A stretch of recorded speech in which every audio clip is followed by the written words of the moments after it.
Welcome once again to Superconnectivity. I'm your host, Charlie, the Professor Esser, and with me, as always, is... Fill me in Parrish. Hey, Phil. Always glad to have you. Now, we have a email this week from loyal listener, beloved listener, friend of the show, Stockton Piner. What did he have to say to us? Oh, well, I guess you must have set a fire under him with your talk of the digital codes, Charlie, because he writes to us, "Greetings, Phil and Charlie. I just wanted to say how disappointed I am with the new digital code program that Marvel implemented. One of the things that has made Marvel my favorite publisher was the fact that I got both a physical and digital copy of the comic I purchased. When they announced the change to their digital codes, I did not like what I heard, but decided to give Marvel the benefit of the doubt. After 2 weeks, I could not be more disappointed. This new bonus content, quote unquote, seems to be books I either already have or don't want. This will not entice me to buy anything new. I want the digital version of the book I purchased. Now I have massive holes in my digital library because this was put in place line-wide without regard to story arc. For example, I bought all 6 issues of Karnak, yet there are only 5 in my digital collection. I'm going to be so annoyed to only have half of IVX, 3 of 5 issues of Unworthy Thor, 18 of 20 issues of Uncanny Inhumans, and so on. And there is no way I'm buying a digital copy as well as print at the price Marvel charges.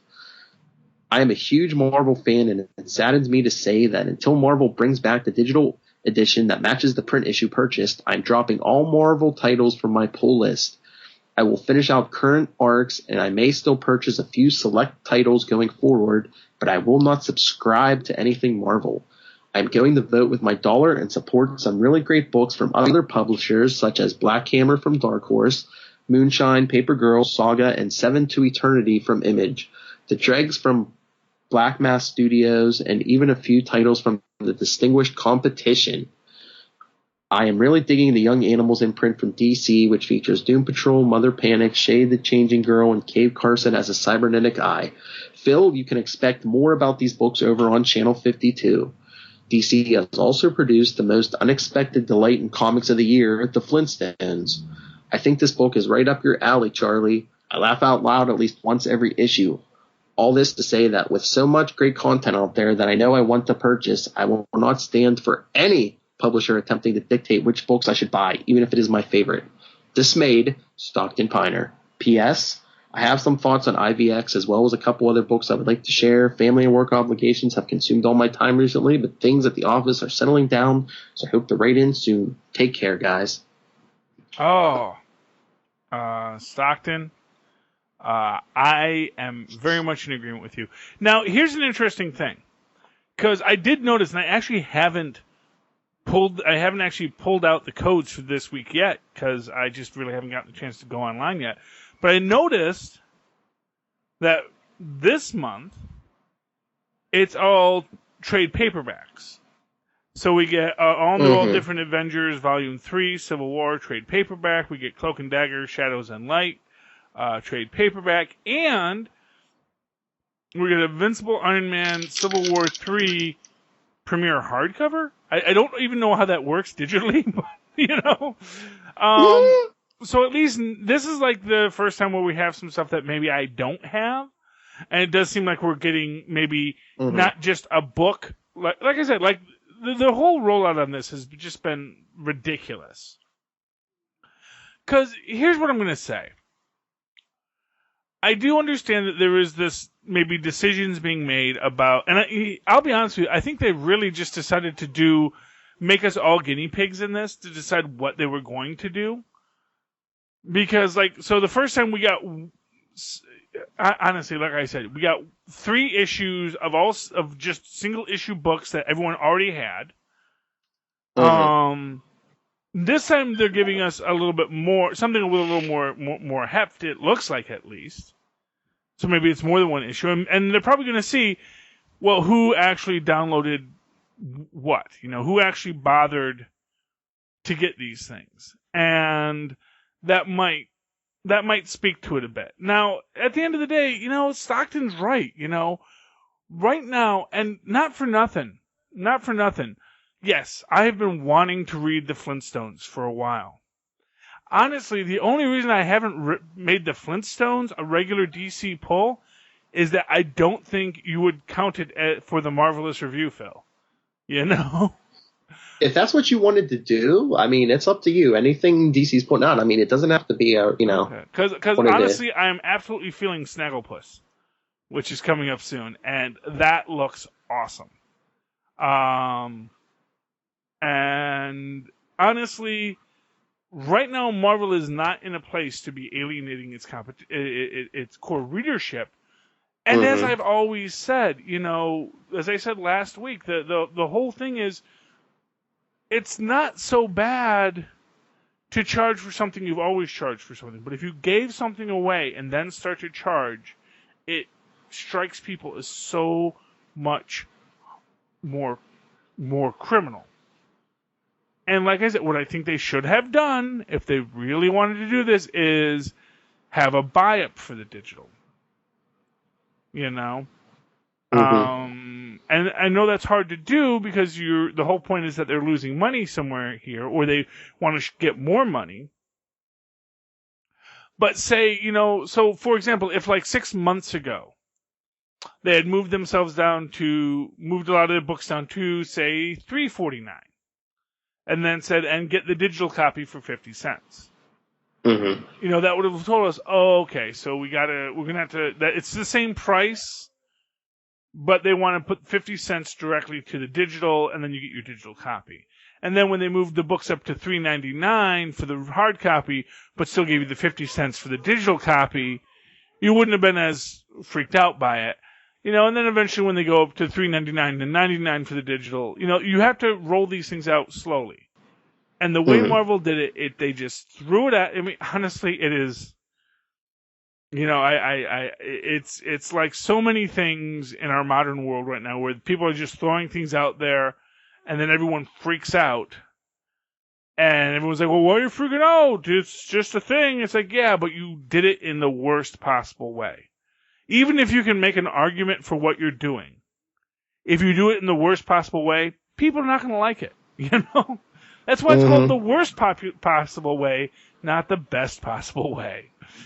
And to me, that is what the whole digital thing is just a mess.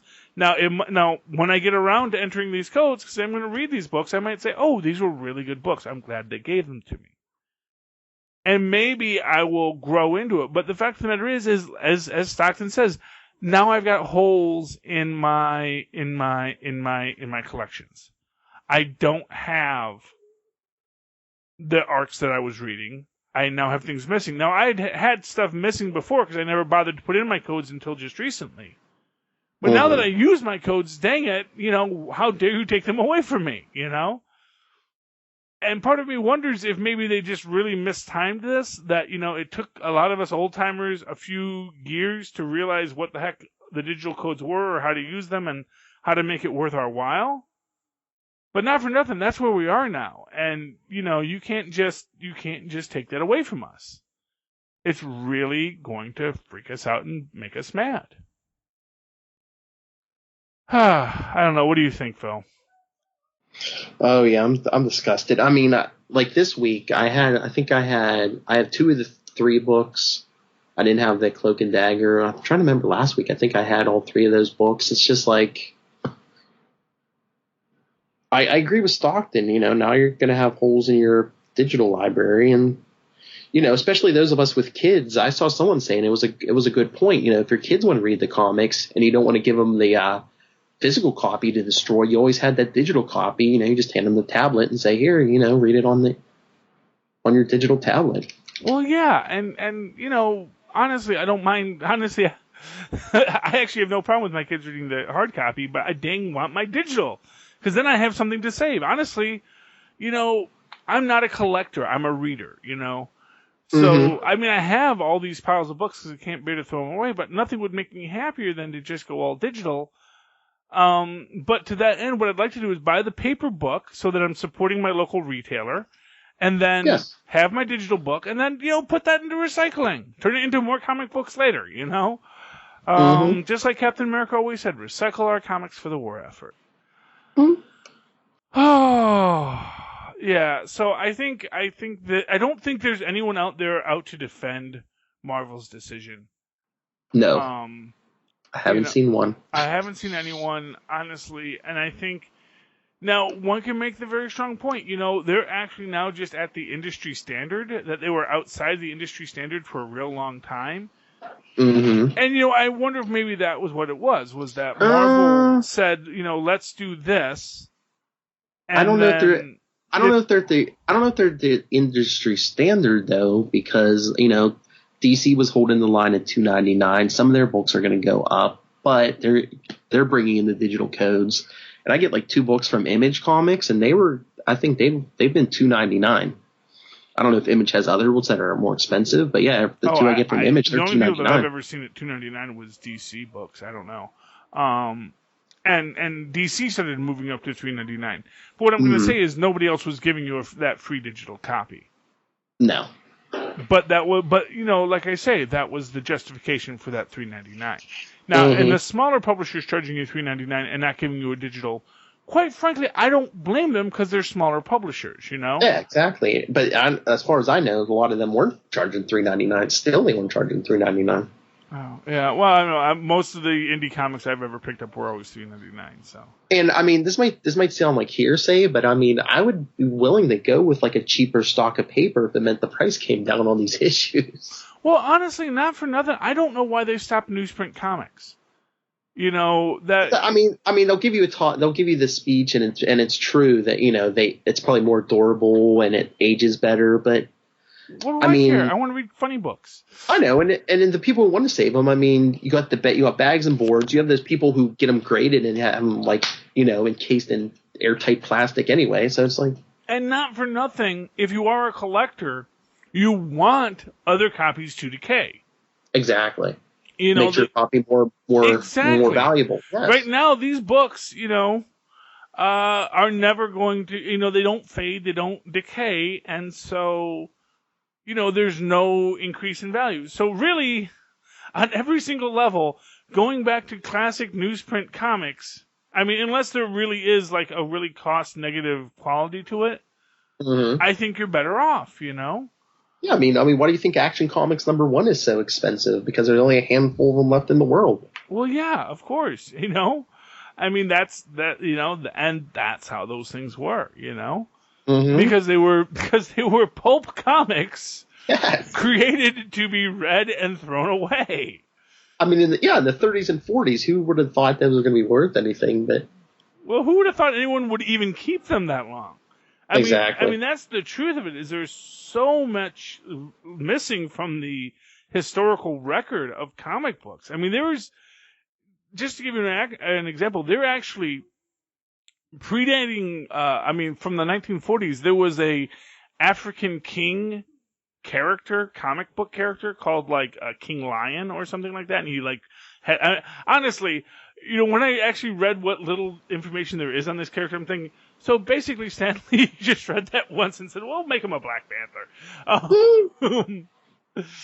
But yeah, it's like there is this great history of these books that just are lost to us, except for maybe like a little bit of promotional material that might be out there. And the promotional material only got saved because it mentioned, Submariner. It's, I mean, that's the thing. Of course, that's true of all history. Everyone, says, isn't it amazing that we have such great works like Homer and Shakespeare still in existence? It's like, well, yeah, but truth be told, those were just the most popular things at the time, You have Homer, and it's still in existence because everybody liked Homer. He was basically, the, Real Housewives of Greece, for the average, Grecian back in the day, and so you got a lot of copies of them and they got saved. That's why we actually have many copies of the Bible still, because people saved that stuff, that as much as we find in trash heaps throughout history, we still have these rather complete copies still around, but, the very rare stuff gets lost. And the stuff that was maybe pretty cool, but that was maybe ahead of its time, I mean, that's just gone forever. We'll never know it. And yeah, so I think we can sum up by saying Marvel, go back to newsprint comics. First off, you're catering to nerds anyway, and most of us grew up on that stuff. And we would, and honestly, I have always said, if I ever won the lottery and created my own comic book company, it would be we would go back to newsprint comics.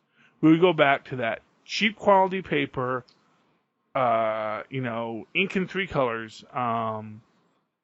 Because I think, first off, I think that there is that strong nostalgic interest in that. But more to the point, I think it's actually better for comic books. Yes. I think the high quality images, they're good, but it's sort of like when Zach and I do the Legends of DC podcast, and I'm trying to explain to him that when you're watching doing Podcast of Tomorrow, when you're watching Legends of Tomorrow, you either can't think about it or you got to think about it enough to headcanon it. Mm-hmm. If you think about it just enough to be annoyed, you're just going to give yourself ulcers. Zach gives himself ulcers on that show. Me, I think I always think about it enough to actually headcanon most of the stuff that annoys me. Mm-hmm. But really, it's really something that's meant to just watch it, enjoy it, and then move on. And I think comic books sometimes are best when there's things we watch, enjoy, and then move on. Mm-hmm.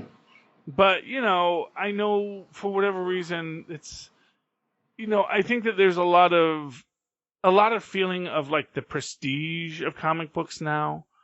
Everyone wants to do Watchmen.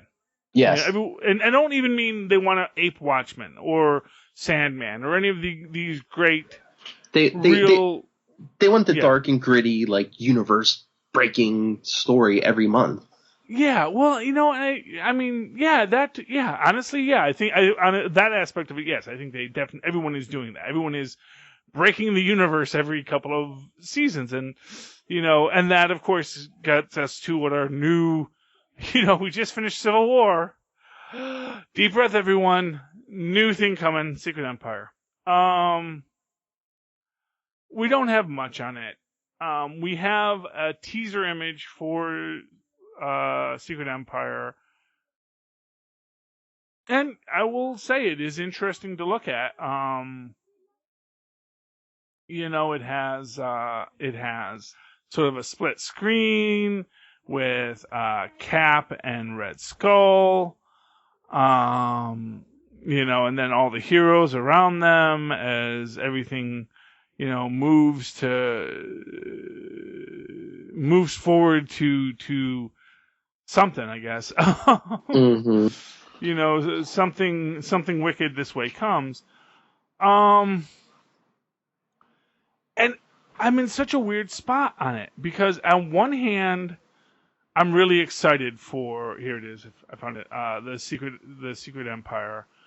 I really love what Nick Spencer has done. So yeah, yes. And it's interesting. So we're looking at it and we see on the left side, which is the Cap side, we see Storm and Ironheart. Well, I assume it's Ironheart, and Storm and Thor. And then on the Skull side, we see Medusa and Captain Marvel and the Human Torch and Doctor Strange. We see a helicarrier and the Chitauri. And, it is fascinating to see. And, yeah, you get the whole thing. You got Rocket, you got the tentacles of the Hydra encircling the Earth. And I'll be honest with you, I'm still wondering what's going to be going on with this. And we see that the interior art, it's going to be all that super awesome painted stuff like we see in Old Man Logan, Just really beautiful stuff. Mm-hmm. This is coming on sale, I think, next week or next month. I think next week even. What, Secret Empire? Issue. Yeah, Secret Empire. I don't think that soon, but I'll Secret Empire 0 arrives in stores April.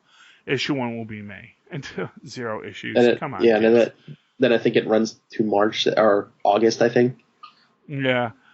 And it's fine, I guess. I just, and I'm certainly, honestly, I think I'm more excited by what Spencer is doing right now in his Captain America books than virtually what anyone else is doing for an arc for a universal arc. So I think this is the right choice. Mm-hmm. As to who to move to. But again, I have to ask: is it really necessary to move in this way to every next book? I mean, do we need to move to another grand adventure? To a grand connection of our universe? Mm-hmm.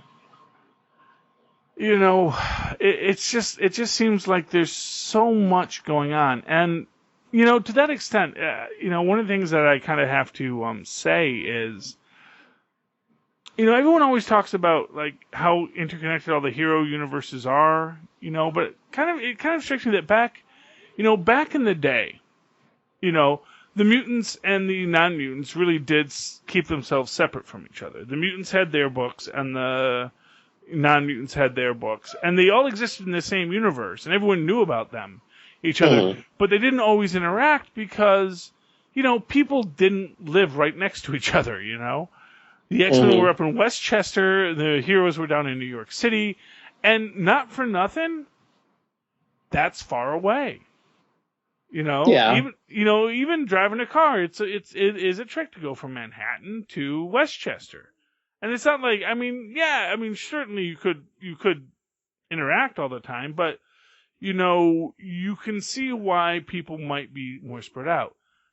And this idea of people being spread out and not interacting with each other all the time, it's not without some reason to it. And to the extent that I think sometimes we get to this point where we're like, how are these characters in these books? How is this character here when we just saw him last week in that other book? And, it all seems... Yeah, well, it was like when you say that, it's just like, remember when Bendis was writing Avengers? Wolverine was in the Avengers. He was in like multiple X books. He was in it. He had his own solo or 2 solo series a month. It's like, well, how does this guy get around? Yeah, well, that one they addressed by just saying Wolverine just does not sleep anymore. And it was cute the way they did it. And it was very nice in universe, but not everyone's Wolverine, Yeah.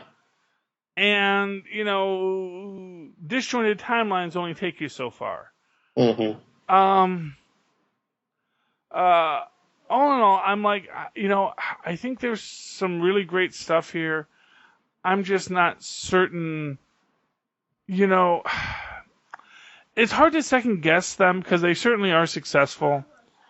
But I am, I got to come back on these things and just like wonder, what is the whole of what we're looking at here? What is Marvel's real game plan? Because is it just put out more books and more books and more books and hope that, hope that the bill never comes due? Or is there something a little more reasonable to this? Because right now it just doesn't feel like there's a rhyme or reason to it. It seems like everything is just kind of, all over the place to some extent.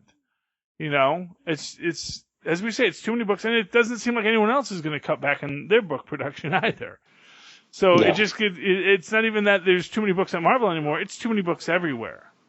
And if there's too many books everywhere, how the heck are we going to read any of them? I don't know. Well, that's what I was going to say. It's like, going back to what you were talking about, printing and newsprint and stuff. Yeah, you probably wouldn't make as much money on each issue, but if your product's cheaper, you're gonna get the kids in there more and on more books. And isn't that like probably one of the best things for a company to do, is to hook the next generation? Well, yeah, I mean, honestly, 100%, I think that is the case. And it's one of the many places I think that we are seeing this failure in the Marvel structure here, is that, and I think in all of their structures, is they are looking at everything. They're looking at everything that is based on, honestly, on you and me, Phil. They're selling you and me comic books, and they're doing a good job of it.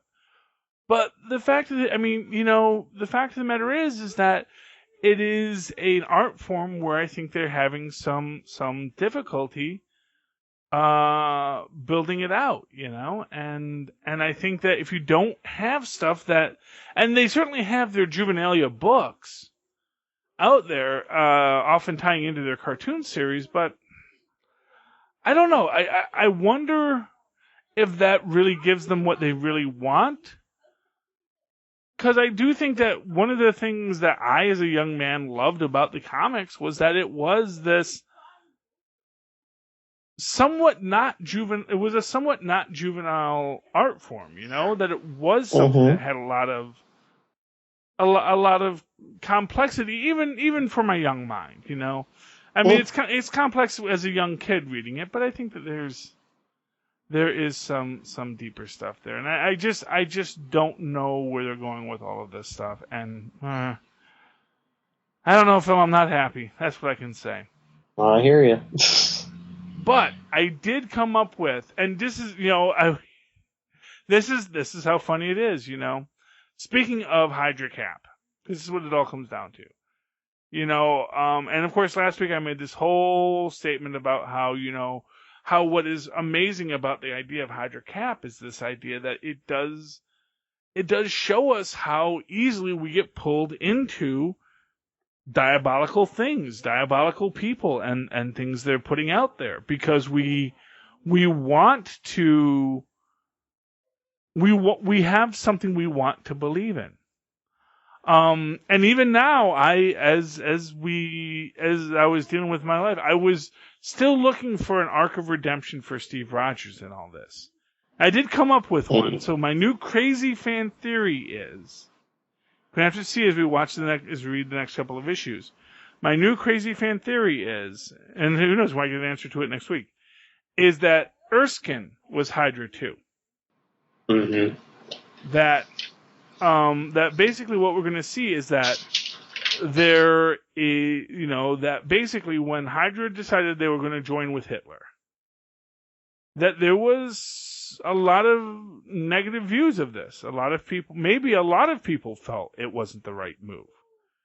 And that leads to our initial splintering of Hydra, because we do know, and it is canon now, that Erskine originally started working on his super soldier stuff with the Germans. Mm-hmm. That's now the official canon, and that he later broke away and came to the U.S. What if the reason he came to the U.S. was because he said, Hydra, who I've been working with in this plan to create, a way for mankind to defeat the coming monsters from Oblivion, to create superhumans, they have thrown in with a fool. They've thrown in with this Hitler fella who just does not understand what Hydra stands for. Yes, he says some things that make us happy, but really you need only scratch the surface to realize that he is not the true glorious Hydra that we want. And so Erskine, yeah. Oh, sorry, I was going to say I also have a theory, but go ahead, finish your. Yeah. So, but thought. If Erskine is sort of part of this rebellious faction of Hydra, first of it shows why Hydra knows about him, why they want him dead, but then he maybe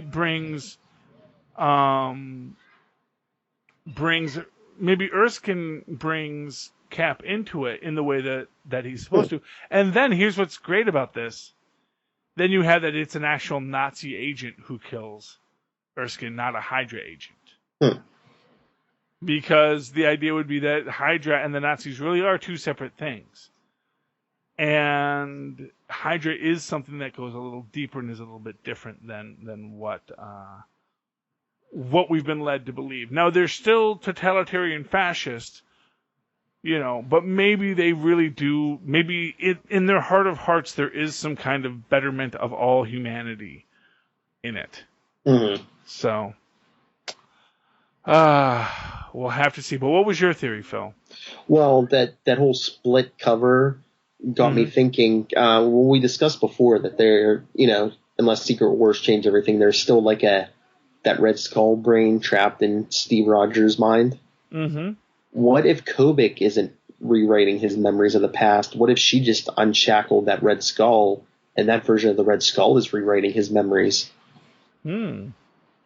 That is interesting. And honestly, I would love to see that Red Skull come back just because I want that Red Skull to hate this other Red Skull, the clone Red Skull that we currently have, you know, to say, you're not the Red Skull, I'm the Red Skull, you know?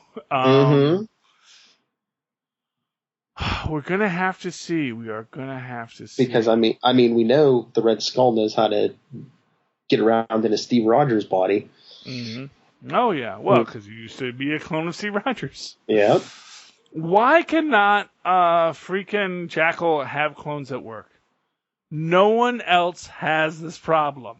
He needs to take a class with Arnim Zola. Well, honestly, like I say, it's like 1940s technology. How is it that he never thought to go ask Arnim Zola, hey, how do you get your clones so kissably soft, you know?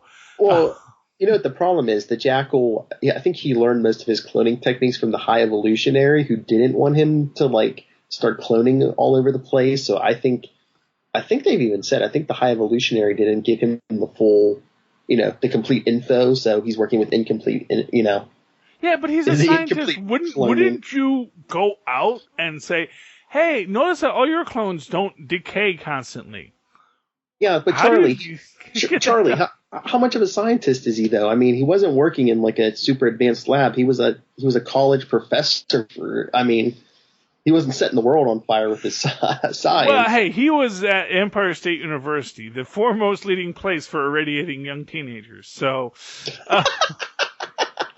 you know, no OSHA in the Marvel Universe. Always remember that, kids. Okay.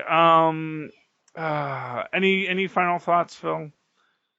I don't think so. Did you see Agents of S.H.I.E.L.D. yet?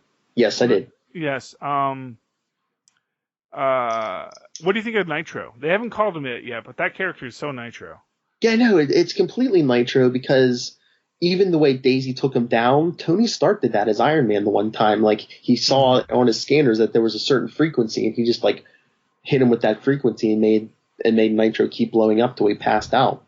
Yeah. So that is so Nitro, but I forget what was the guy's name, but it wasn't that name because No, it's a different name, yeah. You know, that's one of these things I wonder, because I do think that they do this a lot on this. Because that was actually something I was thinking today. You know, I'm always talking about, oh man, they need to bring in She-Hulk, they need to bring in She-Hulk. It actually struck me recently, they may not have the rights to She-Hulk. Because She-Hulk may be over at Universal. Yeah. And they have the rights to the Hulk. But they may have to work out special deals, which would make me so sad if we can never have a She-Hulk. But that doesn't mean we can't have a witty lady lawyer who happens to get gamma irradiated by some other means, who we call Hulk Lady. No, but yeah, I was just thinking about that. You know, here's what I'm going to tell you. Because I'm going to plug it right now. I wish that Marvel had a Powerless kind of show, because I know no one else in the world but me likes it. I do love Powerless. And one of the things I love about it, because we got this last episode, was them discussing, you know, they have fantasy football leagues, but they have fantasy justice leagues. So you pick your heroes, and then they you know, then you, by following the reports, you find out, you know, how many people were saved by this hero or that hero, and, you know, what were your picks and all this kind of stuff. And, you know, it was great, because, of course, it's such a real thing. And what was also great in this is they really do, I mean, this is a universe that has a Batman, and a Superman, and a Green Lantern, and a Flash, and a Wonder Woman. All these characters exist in this universe. They don't interact with our characters because our characters are just people who live in this universe. But it is about what it's like if you were just some guy. You know, I mean, that's, you know, sometimes I listen to the way people talk about these shows on their podcasts. You know, it's like, oh, they need more superheroes, or why are we not seeing this, why are we not seeing that? Or all they do is mention that this thing exists. And I think, you know what, maybe that's because that's what it would be like. You know? Unless you're in the Avengers, how often does the average person interact with the Avengers? You know? And really, if you're in a spy agency, do you always want to be calling in the Avengers every time you have any kind of issue going on? No, you want to.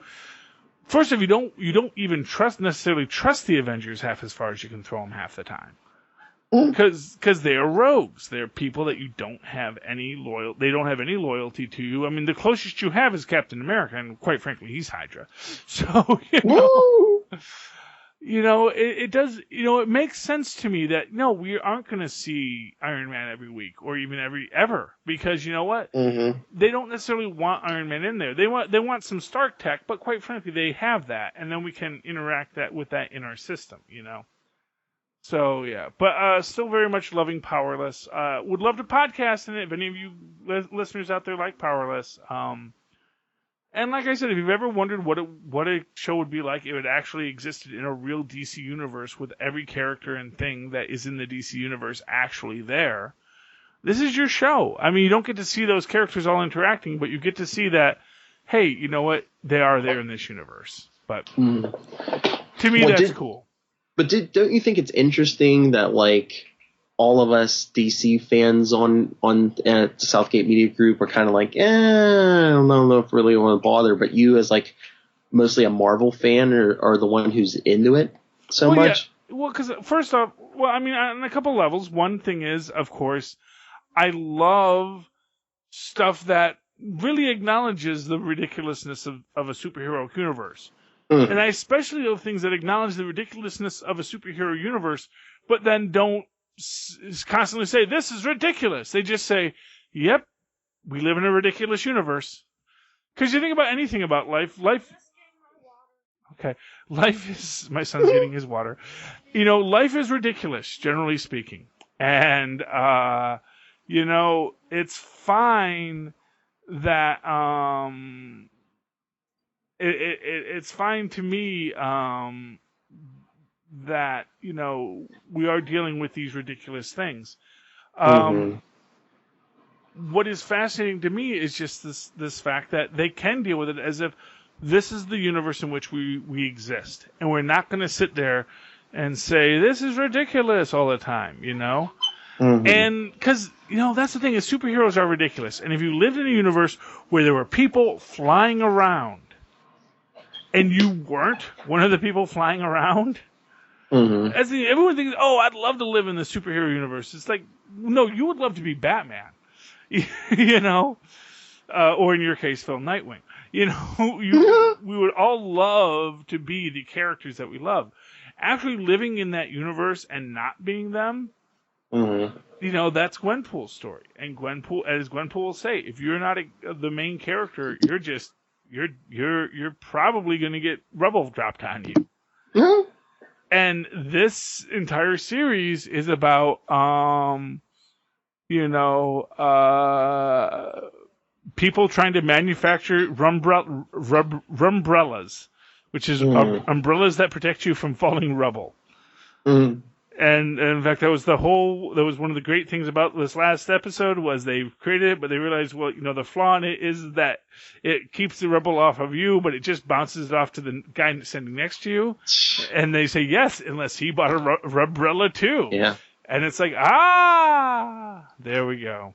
But I mean, I'm sure you'll say yes, but I mean, would you buy this if it was the Marvel universe? Like instead of Van Wayne, we had Van Stark and Stark. 1,000 times more. Okay. Honestly, okay. Yeah. I mean, that's the thing. That's what I figured. Yeah. Well, because here's the thing. Quite frankly, I'm waiting for Ambush Bug to show up in this series. Ambush Bug, Amazing Man, any of these guys. Bring Howie Mandel back as Mr. Mixoplick. It'll be great. Oh God. Hey, at least he was a freaking imp in that, That's what I'm going to say. The last couple Mixoplex we've gotten, I am not pleased. I am really dreading the Mixoplex we're going to get in Supergirl, because it's some guy. Well, I mean, think about it. I mean, if you had reality-altering powers, and they've even shown in the comics he can change his appearance, would you make yourself, small in stature, or would you make yourself appear at least equal, if not greater, to the people around you? you would do it just like the character in the comic book does, which is you make yourself appear as an imp expressly because you're messing with them, Phil. You know? Yeah, but if you're so powerful, why would you care? I mean, you could smack Superman around. Why, if you're that powerful, why would you care?